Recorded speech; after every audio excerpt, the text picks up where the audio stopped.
Karibu sana binti, nikusaidie nini? Asante mganga, nina shida, yaani mume wangu hatulii kabisa ndani. Kingine? Mganga, yaani yule mwanaume hanijali, hanitunzi, kwanza analala kwa wanawake nje kila siku. Yaani ndani hatuelewani kabisa mganga. Kwa hiyo mimi nilikuwa naomba dawa unipe, yani mwanaume yule anipende mimi tu, asione mtu yoyote yule, yani anipende mimi tu. Yani hivi, yani nimshikilie, yani nimweke hata kwenye chupa, nimweke hata kwenye kiganja hapa yule mwanaume. Nilikuwa naomba hiyo dawa mganga. Unataka akupende wewe tu, asione hata mishangazi au vibiti vya sombeli vinavyopita. Unavijua vibiti vinavyojiachia? Yani mimi ndo nataka hivyo mganga. Swala lako limekwisha kwa mganga anayejiamini. Swala lako limekwisha.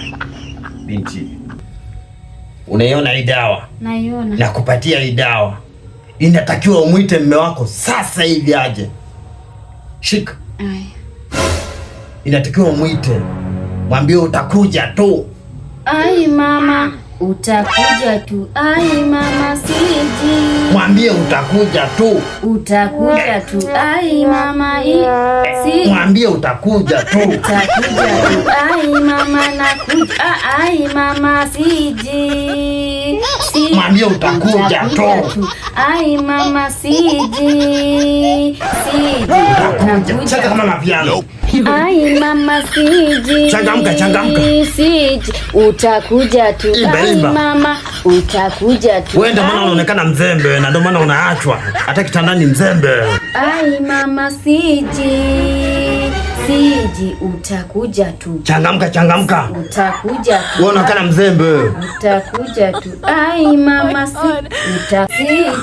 Ai mama, siji. Ndio utakuja. Utakuja tu. Ai mama, siji. Twende, inabidi tumfuate. Tukamchote miguu ili tumfunge kabisa, yani awe wa kwangu mguu mganga, ili asiende kwa yoyote, anione mimi, anipende mimi tu, yani. Umemaliza. Twende. Ai mama, siji. Utakuja. Mwambie utakuja tu. Utakuja tu. Ai mama, siji.